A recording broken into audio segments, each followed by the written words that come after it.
Welcome to a new podcast series called Developer Stories, On the Road to MSIX. I'm Tim Mangan from T-Merchant Technologies. For the last 8 years, I've been helping enterprises take your standard MSI and EXE-based installers and turn them into MSIX packages, their preferred way to deliver applications inside their organization. Now, without access to any of your source code, we've been able to get about 90% of third-party software installers into MSIX packages with full fidelity of how that application is supposed to work. If we can do that, you should be able to produce MSIX packages as well. So in this first podcast, we're going to focus on the why of MSIX. So we won't get in as quite technically deep as we will in future podcasts. But we're going to break this down for you very easily into the 3 things that you need to know about why you should be producing MSIX packages for your customers. The first reason is really for your own interests. As a development organization, on average, you probably spend about 1% of your budget on customer support.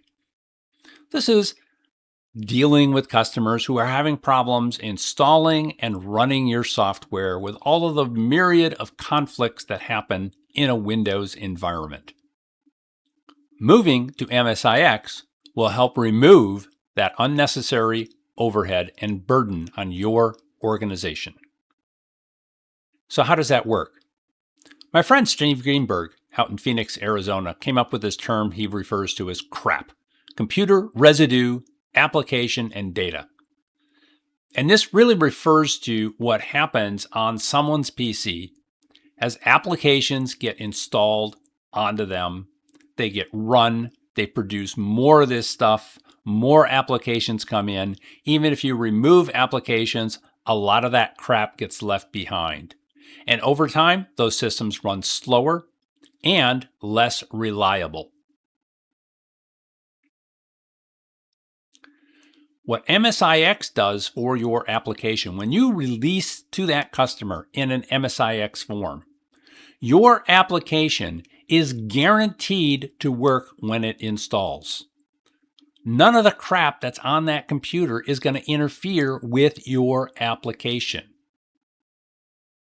Furthermore, as other software gets added after you've been installed, that software is also prevented from harming your application. Your application is just guaranteed to work.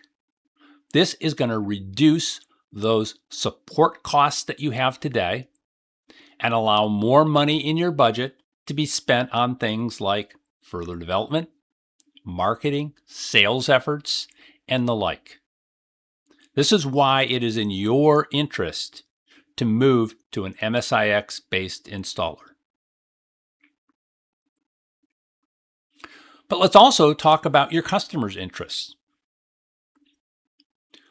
So for them, they spend about 8% of their budget on internal IT, supporting the people within their companies for all of the various softwares that they need on their systems and to keep them running on a regular basis. Part of what those larger enterprises do is they have a tendency to repackage your software. They don't just take your installer and drop it on down.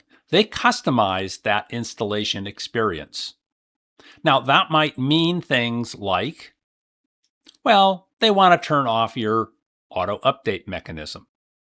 Something that you probably don't appreciate, but they find it an absolute business necessity to do so. And I'll talk a little bit about why in a minute. Now, auto updates are great for the consumer. I understand why you want to do that there.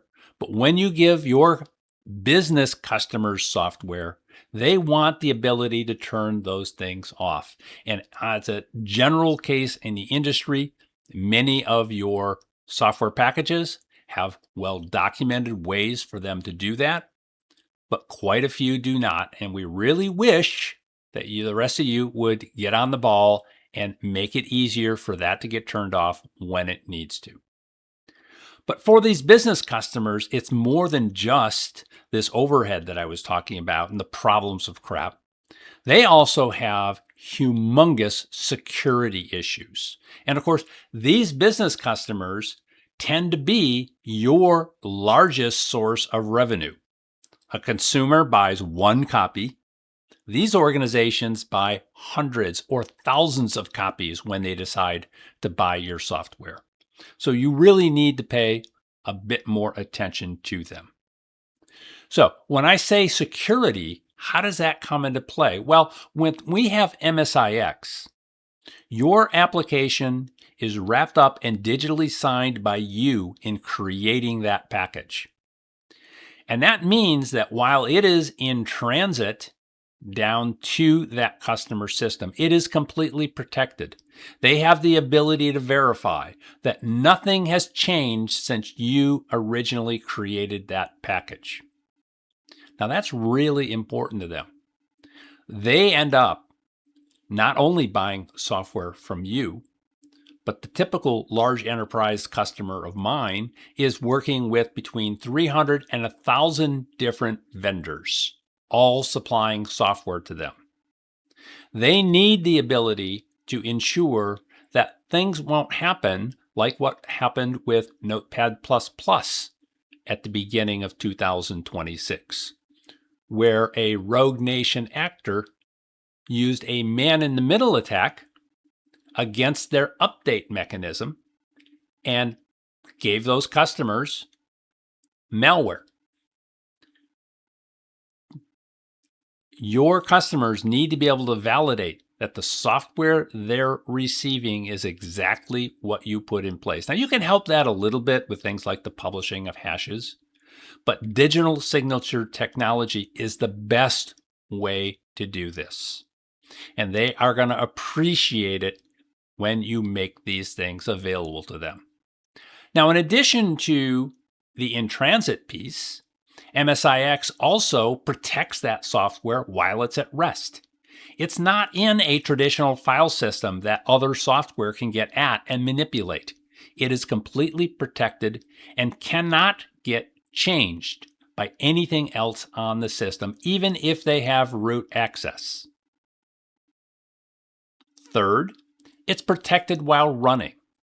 If somehow somebody found a way to get in and make changes on that file system, when your application starts up, another verification occurs against the original hashes that came in with your signed package, and they make sure that nothing has changed on that package, and that software is ready to go. These are the guarantees that the enterprise needs so that they can have lockdown systems with approved lists that only things that they have blessed are allowed to run.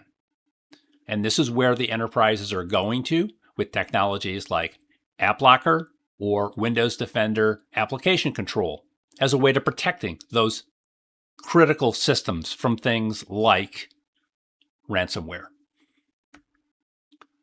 Third, the third reason that you should be interested in MSIX is that this is about the future of applications in Windows. When you are installing your application, whether you're doing an EXE installer, an MSIX installer, or an MSI installer, you are using a Windows API for the registration on all of those components. The traditional MSI and EXE methods of doing that registration are starting to become obsolete. There are new features that are only available if you do that in the modern way of declaring what your package needs in an AppX manifest file, and that's MSIX. So we're already seeing cases of a number of customer vendors who are putting out MSI installers, but I actually call them hybrid installers, because they found that the features that they want for interacting with the user on that operating system aren't all available through that MSI installer anymore. And so what they do is they do an MSI installer, and then they put in an MSIX package within their MSI installer and drop down and install that during the installation so they can get access to these other features. Now, this is a short-term remedy for software vendors that maybe aren't ready to fully commit into an MSIX installer. But it's a good hint at what's happening here in the future. Microsoft is expanding Windows in ways that you're only going to have access to those features if you deliver an MSIX form. So that's the why of MSIX. In future parts of this series, we'll start digging into more of the details on the technical basis, things that you need to do to be able to produce MSIX packages yourself. I hope you'll stay tuned. I'm Tim Mangan. Thanks for listening.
So that's the why for MSIX. In future podcasts, we'll cover a lot more of the technical details of things that you need to think about to make your applications become MSIX available to your customers. I hope you'll stay tuned. I'm Tim Mangan.